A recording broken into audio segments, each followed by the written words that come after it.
dari recordingnya. Saya ulangi lagi. Assalamualaikum warahmatullahi wabarakatuh dan selamat pagi.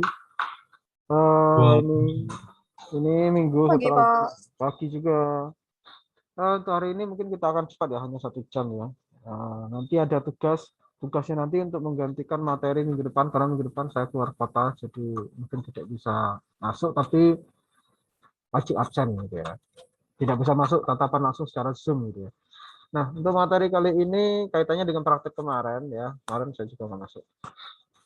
Nanti kalian diminta untuk menghubungkan antara database dengan PHP programming.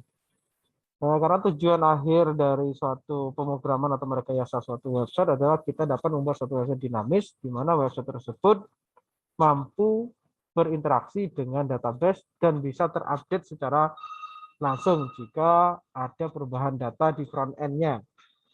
Sehingga apa yang kita lakukan di suatu website bisa kita masukkan ke dalam database, kita edit, kita hapus, lalu kita munculkan lagi datanya. Itu tujuan terakhirnya. Nanti baru setelah itu kita belajar tentang framework. Oke, kita share screen dulu. Ini materi saya akan perjelas beberapa hal ya, jadi tidak terlalu banyak. Yang penting intinya kalian pahami dulu. Ya. Yang tidak dipahami nanti silakan bertanya. Secara konsep sederhana di dalam website itu ada beberapa hal ya. Nanti saya juga akan mengecek beberapa hasil ujian ya. Kita membahas sebenarnya web tier sama DBMS. DBMS sebenarnya sudah kalian dapatkan waktu kalian belajar sistem basis data. Di dalam sini, ya. Oke, secara arsitektur paling gampangnya ada beberapa konsep ya. Ini secara teori, silakan nanti dibaca jika kurang lengkap. Konsepnya ada dari arsitektur 3 tier sama nanti juga ada 2 tier sama 1 tier ya. Sifatnya website itu sifatnya adalah client server ya. Bisa diakses oleh klien, juga bisa diakses di server. Di mana semuanya itu saling saling berhubungan. Kalian mengakses KRS dari rumah itu namanya sisi klien. Nah, sisi servernya berada di kampus ITDA. Apa yang kalian lakukan di klien akan terubah di dalam servernya. Itu sifatnya client server. Dari mana tahunya client server? Nah, itu nanti konsepnya karena sudah bermain database, maka di dalam database ini terhubung IP address yang bisa atau yang boleh atau yang diperbolehkan memasukkan data ke dalam satu sistem. Oke, ini tujuannya kenapa harus membuat seperti itu ya. Tujuannya adalah mengurangi beban data server yang dalam fitur client server berperan sebagai centralis server. Sehingga memangkas waktu akses sehingga relatif lebih rendah karena adanya komputer aplikasi server pada retail. Jadi kalau dia itu adalah apa ya? Adalah konsepnya client server, apa yang kalian lakukan di rumah dikirimkan ke server untuk disimpan. Sehingga pekerjaan yang selama ini dilakukan di server tidak memperberat komputer atau PC yang ada di server. Karena semakin banyak pekerjaan atau antrian dalam suatu komputer, maka koneksi ataupun jaringan internet juga dan memori yang ada di komputer juga semakin berat bebannya. Tapi kalau sisi client server ada keuntungannya diselesaikan dulu di sisi klien, baru dikirim ke server untuk disimpan datanya. Ini beberapa arsitektur ya. Ada 2 tier arsitektur sama 3 tier arsitektur. Ini konsepnya sangat sederhana. Kalau 2 tier itu sifatnya langsung biasanya. Dari klien langsung ke database server ya, tanpa ada aplikasi. Jadi misal kalian menginstal di komputer ada aplikasinya, XAMPP, lalu ada database-nya. Berarti itu bisa disebut juga 2 tier arsitektur. Walaupun itu tidak berbeda mesin komputer gitu ya, tapi bisa dianggap juga sebagai 2 tier arsitektur ya, karena langsung dari suatu sistem aplikasi ya web programming ke simpan ke dalam suatu database. Tapi kalau 3 tier arsitektur dia harus melewati suatu business logic tier juga, yaitu aplikasi server yang menghubungkan antara aplikasi yang ada di klien ke database server. Nah, yang ini, yang 3 tier ini kita contohkan adalah kalian membuka misalnya Bukalapak ya, sisi klien. Lalu di sisi sini ada aplikasi server tempat dia menghostingnya, hosting filenya. Lalu database-nya berada di kampus ITDA. Nah, itu ada aplikasi yang menghubungkan antara sisi klien masuk ke dalam web server utama, lalu dihubungkan ke database. Itu yang sifatnya 3 tier. Jadi pekerjaannya akan dibagi, tidak terbeban pada database server ataupun aplikasi server. Fiturnya load balancing, fault tolerance, dan tingkat toleransi yang tinggi. Tapi untuk bangun seperti ini membutuhkan development yang lebih kompleks. Artinya membutuhkan sesuatu yang lebih rinci dan lebih jelas. Sehingga aliran datanya juga sinkron gitu. Aplikasi server sebenarnya sudah kalian buat kemarin waktu itu UTS itu bisa disebut juga client server jika kemarin itu bermain dengan database ya. Tapi nanti bisa kita lihat di contoh. Saya sudah menetapkan link contoh web yang akan dibuat nanti. Secara umum terdapat dua jenis aplikasi yaitu web server dan middle tier application server. Apa itu? Sudah entire arsitektur, aplikasi entire mendistribusikan fungsi dalam berbagai tingkatan. Misalnya dalam presentation layer, business layer, data access layer, yang terakhir adalah database. Ya. Ini saya cepatkan teori ya, nanti bisa dibaca. Kita langsung nanti pada praktek, bukan praktek sih, pada implementasinya. Skemanya seperti ini yang saya jelaskan tadi. Semua website itu memiliki beberapa tingkatan, yaitu cooperative management, communication, dan security. Semua lapisan ini semuanya saling terikat. Ya. Presentation layer itu sifatnya pada UI proses komponen, artinya ini sifatnya pada user langsung. Ya. User itu maksudnya kita sebagai klien. Business layer yang mengakses semua permintaan dari user. Jadi di sini error handling, exception handling itu dikuasai di sini. Lalu permintaannya apa proses service gateway ataupun database komponen. Nanti kalau diperlukan SQL query baru dia masuk pada database layer. Apakah database minta data saja, ataukah SQL query untuk melihat data, atau mengedit data, atau suatu prosedur. Jadi rutanya dari presentation layer, business layer, ke data access layer, baru ke database layer. Yang di sini mesin, ya mesin, nah, mesin di sini nanti ke arah kliennya. Jadi ini server, yang ini ke klien. Apa itu database? Kalian sudah mempelajari di mata kuliah sistem basis data. Jadi saya tidak akan menjelaskan secara singkat ya. Sistem database dapat memiliki beberapa database, tidak hanya satu ya. Bisa lebih dari satu, bisa lebih dari dua, bisa lebih dari tiga. Satu database bisa terdiri 100 tabel, 50 tabel, 200 tabel, tergantung jenis mesin database-nya. Nah, ini objek-objek tentu kalian sudah sering kenal ya. Ada field, record, file, entity, attribute, primary key, dan foreign key. Relasionalnya adalah sifatnya representasi logikal dari data yang berbentuk tabel ya. Contoh bahasa untuk menganalisis data SQL. Lalu ada data modeling ya. Ini saya lewatkan karena sudah kalian dapatkan di kelas basis data ya. Nah, ada database, ada filenya, ada recordnya, record isi data, ini filenya, ada fill-fillnya. Nah, ini fill lebih detail lagi, ya ini per byte-nya ya, per byte jika dirubah dari kata menjadi suatu byte, nah dari byte jadi bit. Nah, itu konsep dari pembacaan suatu komputer. Jadi komputer itu tidak bisa membaca Virus Ambrose 083540 tidak, nanti diterjemahkan sampai ke bit ya, sehingga nanti bisa dideskripsikan atau diinskripsikan untuk dirubah lagi menjadi kata-kata seperti 083540 gitu ya. Jadi konsepnya seperti ini, hierarki data yang ada di dalam komputer, dalam database. Jadi tidak mengenal seperti San Francisco, tidak, dia akan merubah menjadi letter dulu setiap kata ya, setiap karakter.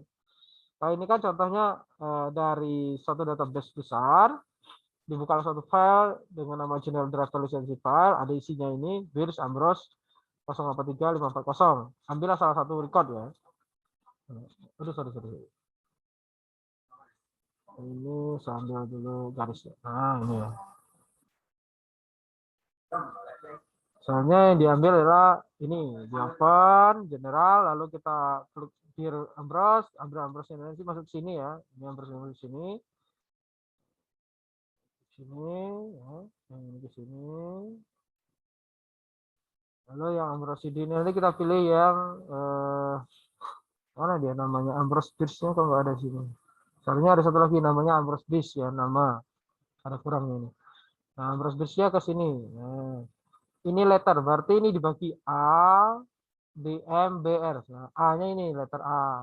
Jadi per byte ya, dari Phil Ambrose virus namanya, lalu A-nya diambil, nah, A-nya diambil, dibuat letter A itu diterjemahkan dalam byte itu adalah 01000001 ya. Nah, dari 01 ini nanti diterjemahkan lagi ke bit. Baru nanti komputer atau PC bisa mengolah datanya ya.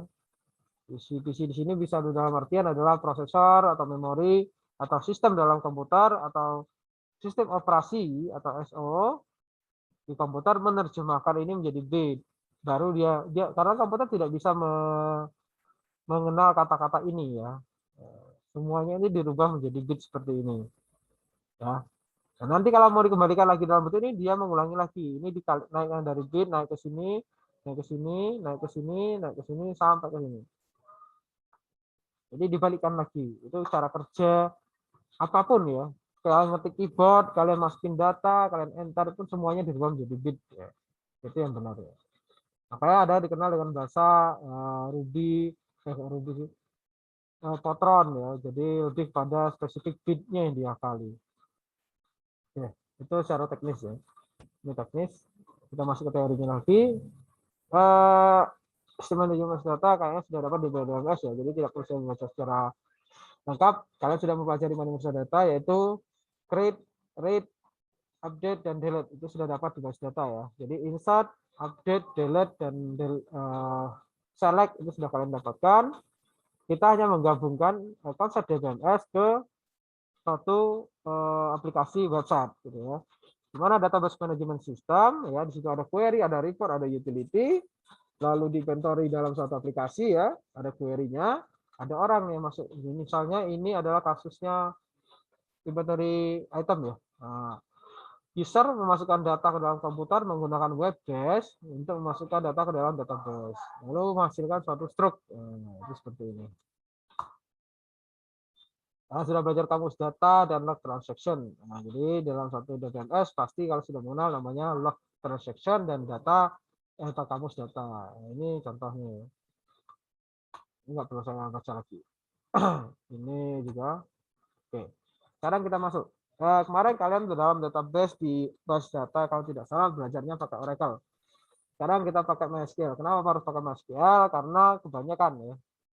Pertama lebih gampang untuk dipelajari. Konsepnya sama, mau MySQL, Oracle ataupun Postgres. Yang kedua, beberapa perusahaan yang kecil tempat kalian kerja praktek nanti itu kebanyakan menggunakan MySQL. Jadi tentu saja itu mempermudah nanti saat kalian mau kerja praktek jika diminta untuk membuat satu database. Ya, dan tutorial yang banyak kalau untuk database MySQL ya. Jadi bisa lebih gampang kalian memanipulasi skripnya. Ya. Pertama yaitu database. Database kalau membuat database di dalam MySQL tentu saja kalian buka localhost php-admin dengan catatan exam pp-nya harus diaktifkan dulu. Ya. Exam pp-nya diaktifkan, Apache dan MySQL-nya. Nih. Oh, sorry.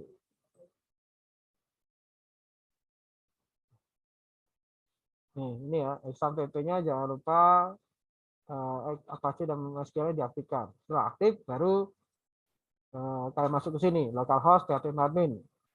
Di sini ada create new database ya. Nanti klik home, klik gambar rumah ini, create new database, isikan nama database yang diinginkan. Setelah selesai, nah kalau ini pakai Oracle ya, pakai Oracle. Kalau Oracle ini tampilan di Apex-nya ya. Apex-nya klik object browser, create di sini ada pilih create ya, pilih create sequence. Itu kalau di database, artinya bukan database induk. Kalau database induknya kan ada sendiri. Di dalam Oracle ada sequence. Sequence ini disebut dengan database sementara. Lalu mempersiapkan database server. Operasi data dalam database umumnya mengikuti pola yang sama, yaitu melalui rangkaian angka berikut: membuka sambungan dengan database server, memilih dan membuka database yang diinginkan, mengirim perintah untuk mengakses hasil pengambilan data, lalu mengakhiri sambungan. Nah, ini konsep dari mempersiapkan database. Buat dulu database-nya, baik itu pakai Oracle, ataupun pakai Postgres, ataupun pakai MySQL, lalu buat sambungan antara suatu database dengan aplikasi yang ingin dibuat, apapun aplikasinya ya. Kalau PHP programming ya itu menggunakan koneksinya nanti ada, nanti kita lihat di implementasinya.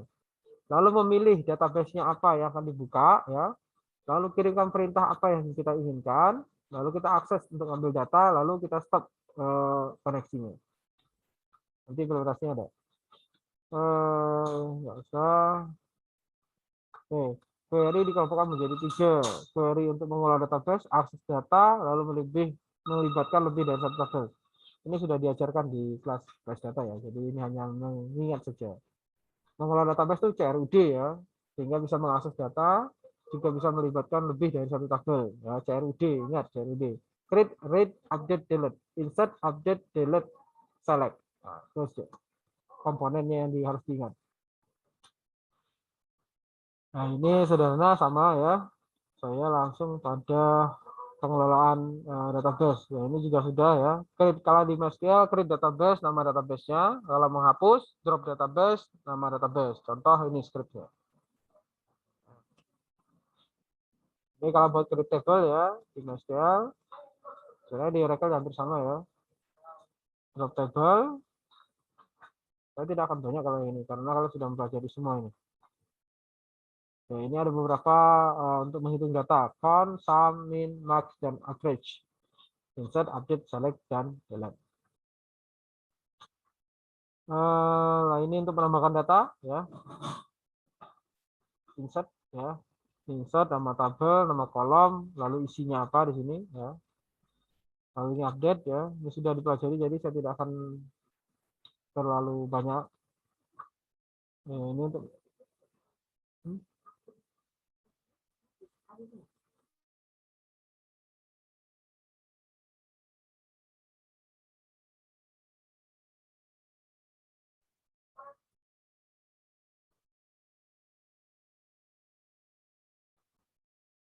ini untuk delete ya, dan untuk menampilkan data atau pencarian nanti. Buat database ini kalau menggunakan MySQL, sorry, ini menggunakan MySQL ya, create database. Oke. Ini untuk menampilkan ya. Ini menggunakan CMD ya, command prompt. Tapi nanti kita tidak menggunakan ini terlalu lama. Karena di perusahaan nanti tidak akan kalian menggunakan command prompt. Karena kalian sudah belajar di base data, jadi saya nanti tidak akan lakukan hal ini gitu ya. Saya cepatkan saja, tapi boleh untuk teori boleh ya. Nah, ini adalah interconnection kita. Kalau kita menggunakan MySQL sebagai koneksi database atau Postgre atau Oracle, nah ini kalau MySQL. Jadi kalau MySQL adalah di sini variabel ya. MySQL connect gitu ya. Localhost, misalnya di sini nama database Elastica, passwordnya ini. Ini adalah server ya. Ini adalah nama database kita, ini password database kita. Localhost ini kalau tadi kita menginstal di standalone komputer, ya kita localhost. Tapi kalau kita mau mengakses database teman kita di sebelah, di sini localhostnya diganti IP address-nya, ya di IP address-nya kita ganti.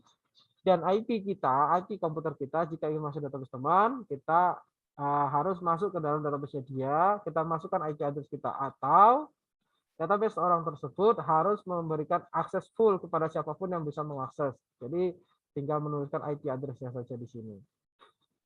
Ini MySQL, ini belum li ya, MySQL select database. Nah, nanti kita MySQL-nya ada. Nah, ini query-nya, ini variabel untuk mengeksekusi query ya, eksekusi query. Jadi ada koneksi di atas, ada pemilihan database ya, ini MySQL select database. Lalu ada query yang akan kita jalankan, eksekusi query. Lalu sini untuk menampilkan datanya. Ini teori yang lama, yaitu PHP dengan MySQL biasa tanpa MySQL li. Ini Postgre. Kalau Postgre juga sama, localhost, tapi ada portnya. 5432 dengan database name seperti ini, langsung usernya harus ada, lalu passwordnya. Kalau di sini hampir sama, yang membedakan adalah di sini MySQL query, ada MySQL-nya, kalau di sini PG itu Postgre. PG execution connection query, berarti Postgre mengeksekusi query yang ini. Lalu di sini ada jumlah baris untuk menghitung jumlah barisnya. Lalu sini untuk menampilkan datanya, PG 6 row untuk menampilkan data. Oracle dia menggunakan OC ya, OC Connect. Kalau tadi ada PG Connect, MySQL Connect, ini OC Connect. Hampir sama ya, sistem, ini passwordnya, ini localhost-nya, ini database-nya sistem ya. Ini query ORC parser-nya mengkoneksikan query atau mengeksekusi query-nya yang ini. Ini menampilkan datanya.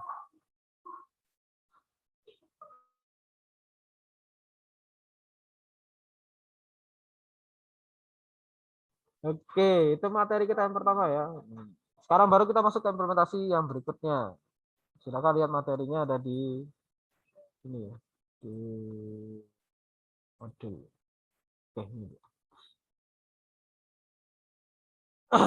Nah, materi yang kedua ini tentang koneksi database menggunakan MySQL. Kenapa MySQL? Apa bedanya dengan MySQL? Sekarang hampir semua PHP, hampir semua mesin apa ya? Mesin koneksi antara suatu database dengan PHP programming itu menggunakan MySQL extension. Metodenya sebenarnya hampir sama dengan MySQL, cuma ada perbedaan sedikit di penulisan ya. Pertama, PHP menyediakan 3 metode, yaitu MySQL, koneksi ke dalam data MySQL. Yang pertama adalah PHP MySQL extension, PHP MySQL extension, PHP data object atau PDO ya, PDO. Semuanya sebenarnya dipakai tergantung kebutuhan. Masing-masing metode memiliki kelebihan dan kekurangan. Namun yang akan digunakan pada kali ini kita menggunakan MySQL ya. Kenapa MySQL? Nanti kalau kalian masuk ke searching pencarian data di Google, banyak nanti MySQL. Takutnya kalau saya mulai mempelajari MySQL, tiba-tiba kalau searching MySQL nanti error ya. Jadi kita MySQL itu lebih banyak ya. Lalu bagaimana MySQL extension menyediakan berbagai fungsi untuk masuk database. Contoh, fungsi MySQL Connect. Nah, itu tadi ya, MySQL Connect, ini MySQL Connect. Sama seperti tadi, perintahnya ini ada hostname-nya yaitu localhost, username-nya user untuk masuk ke dalam database ya. Lalu password-nya apa, lalu database-nya apa. Ini langsung ya. Jadi bisa contoh localhost, username-nya adalah root ya. Kalau di MySQL root, password-nya sama database-nya. Di mana hostname adalah nama host atau alamat IP address, localhost atau misalnya 192.168.10 dan sekian. Itu IP address. Username adalah nama login pengguna untuk proses autentifikasi ya. Dan password adalah sandi login pengguna untuk proses autentifikasi. Database adalah nama basis data yang ingin digunakan. Lalu fungsi MySQL Connect ya. Sebagai contoh untuk melakukan koneksi ke server MySQL di localhost menggunakan oh ini dia. Ini localhost. Kalau kalian menginstal PHP Maven, otomatis root itu sebagai usernya, user utama. Boleh ditambah atau boleh diganti. Kalau root tidak bisa diganti ya. Root tidak bisa diganti, tapi bisa diganti atau nge-create user baru. Ini passwordnya ya. Password biasanya di sini password dari root adalah kosong ya. Lalu portal itu adalah nama database. Ini contoh dalam penulisan. Ini ada suatu script untuk koneksi, yaitu koneksi MySQL Connect localhost root, passwordnya kosong, lalu database-nya portal. Jika koneksinya berhasil, jika ini di running ini benar, maka keluar sukses terkoneksi ke MySQL. Jika ini nanti tidak sesuai, maka gagal terkoneksi ke MySQL. Nah, ini contohnya berhasil saat di running ya. Ini nanti simpan dengan nama koneksi.php.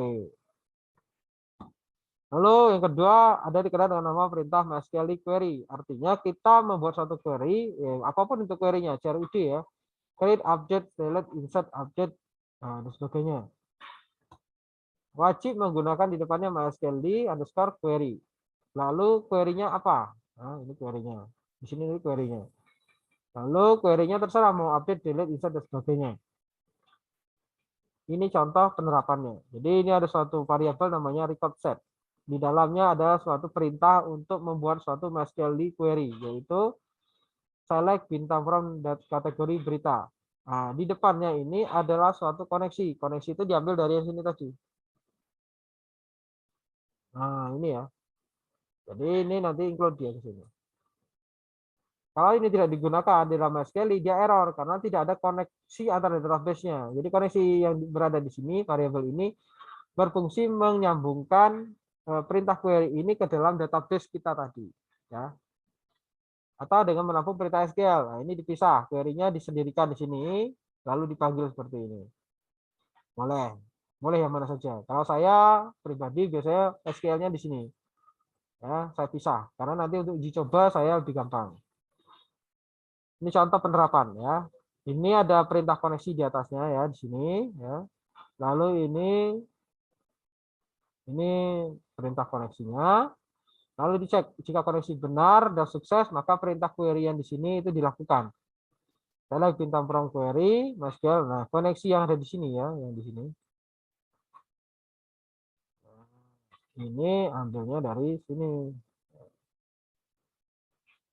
Sedangkan SQL yang di sini itu ambilnya dari sini. Itu adalah contoh penerapannya. Next lagi. Nah, saat kita tadi sudah koneksi berhasil, baru kita buat. Ya, kita buat. Tadi kan baru membuat koneksi. Nah, ini tabel-tabel yang ada di dalam database. Silakan nanti dibuat ya. Nanti ada contohnya, saya contohkan. Yang kedua ada MySQL numRow. Artinya adalah untuk mengambil jumlah baris hasil eksekusi query. Sinta penulisannya adalah MySQL numRow result-nya. Result di sini adalah nama variabel yang sebelumnya digunakan untuk menyimpan hasil eksekusi query. Contoh. Ini ya. Record set. Record set itu ini ya tadi ya. Record set itu query dari ini, dari MySQL query yang dieksekusi. Contoh lengkapnya di sini. Nah, ini tadi ya gabungan dari yang sebelum-sebelumnya. Nah, ini koneksi. Jika koneksi berhasil, echo SQL ini query-nya ya, ini query disimpan dalam record set. Nah, kalau koneksi tadi itu ambilnya dari sini ya, variabel koneksi, SQL-nya itu ambil dari sini ya. Sedangkan record setnya ya, record set ini atau kita tinggal 10 menit sini ya. Record set ke sini. Ini record set. Nah, itu maksudnya. Fungsinya untuk melihat jika berhasil data itu masuk atau tersimpan, maka data nanti di dalam sini dapat muncul. Oke. Ini jika nrec sama dengan 0 artinya tidak ditemukan ya. Kalau dia lebih dari 0 artinya ditemukan data. Next, lanjut ya. Nomor sudah. Nah, yang terakhir adalah MySQL Fetch Array.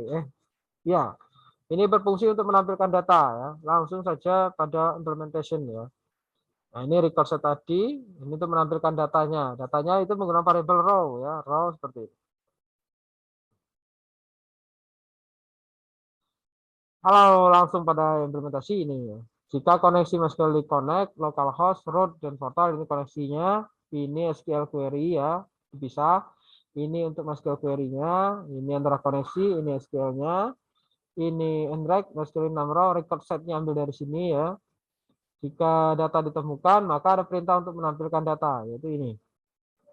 Nah, MySQL fetch array record set. Nah, dia record set-nya yang di sini itu sama ya. Ini mengambil record set yang ada di sini. Bukan nrec ya, tapi record set. Jadi nrec ini fungsinya untuk melihat apakah data itu berhasil ditemukan atau tidak. Kalau yang record set ini untuk menampilkan data. Nah, untuk menampilkan datanya di sini ada variabel namanya row. Ya, terserah namanya apa saja boleh.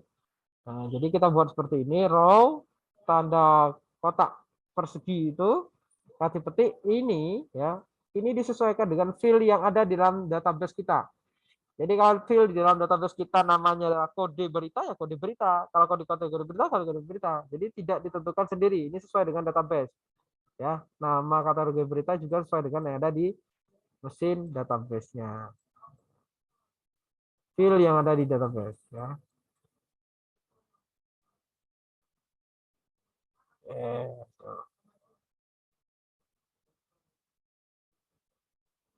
Ini penulisannya tinggal tampilkan saja ya. Nah, ini ada MySQL Fetch Array sama.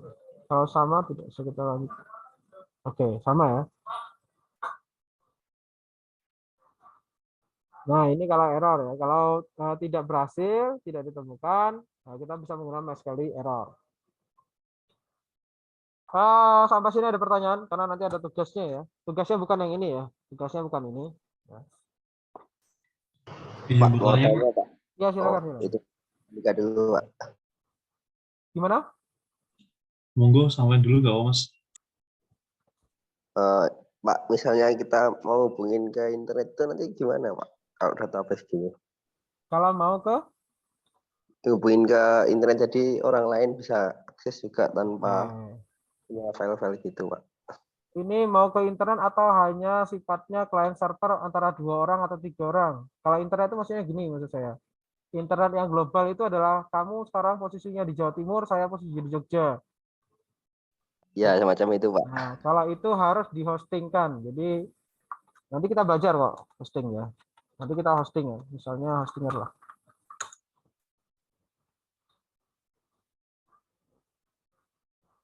Kayak kemarin yang saya sebutkan dengan apa ya? Yang gratisan saja ya. Mana yang gratisan? Nah, kalau dia sifatnya mau diakses dari luar misalnya, kalau cuman berdekatan dalam satu ruangan, misal dalam lab gitu, itu kita bisa men-setting dulu ya. Setting dalam artian adalah ini buka dulu localhost, PHP, admin ya. Ini nanti kalian harus ini settingnya agak banyak. Kalau ini hanya di dalam lokal ya. Kalau pada intinya, sorry, mana tadi? Script. Oh, mana tadi ya? PDF. Ini aja. Kalau mau dipakai dari orang luar, localhost-nya ini itu diganti IP address-nya. Kalau itu dalam sisi di dalam satu ruangan. Ini sifatnya internet yang sifatnya lokal internet ya, lokal di dalam satu ruangan atau satu gedung yang memiliki IP address yang sama, satu induk. Misalnya kelas C, kelas A atau kelas B. Misalnya saya berada di TDA, antara gedung A dan gedung B secara bukan secara internet dalam artian internet global ya, tapi lokal internet, lokal area internet LAN ya. Bisa diakses antar gedung, bisa. Tapi di sini nanti harus dicatat IP-nya. Misal, kalau saya pakai alamat 192.1, aduh ini nggak bisa diedit ya. Oke, anggap saja ini bisa diedit ya. Ini nanti saya masukkan 192.168.3.10.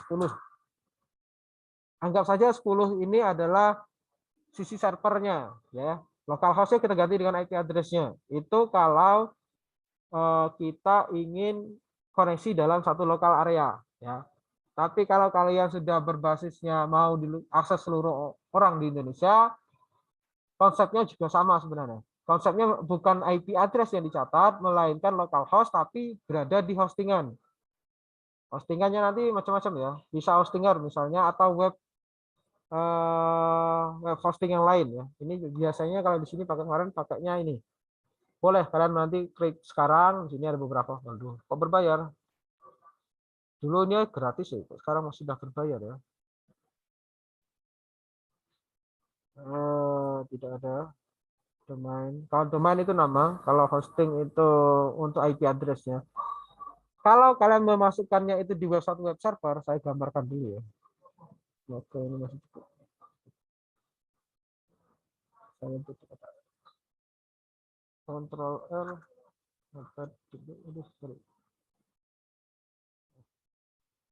Ini.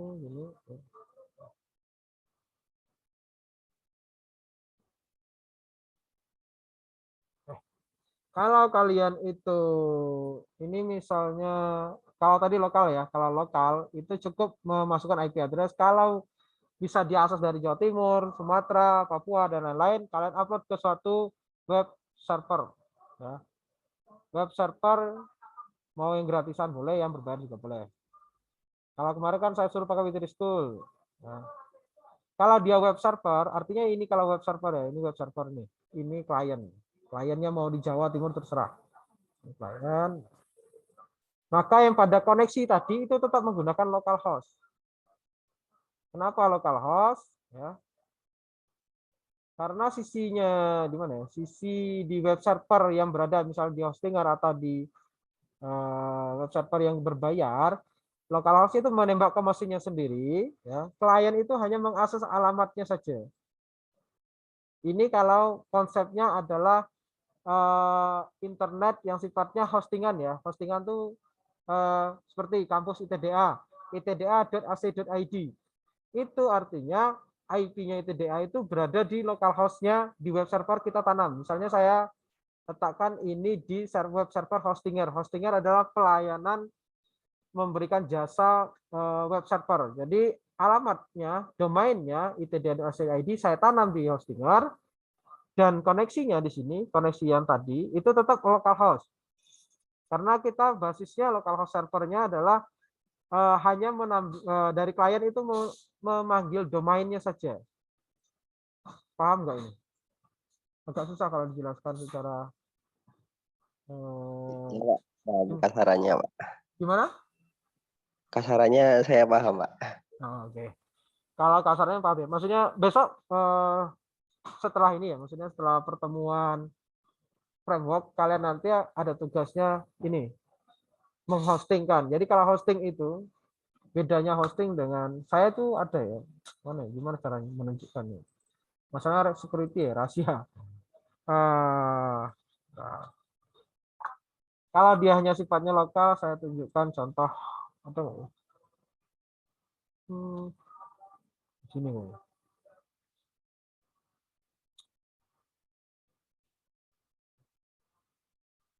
Saya stop dulu.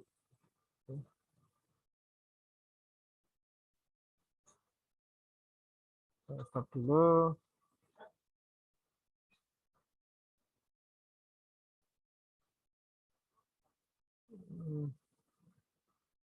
Nama alamatnya di sini 10. Mana? Oh ini.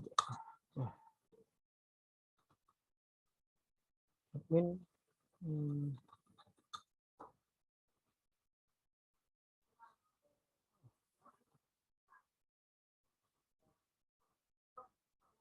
Edit.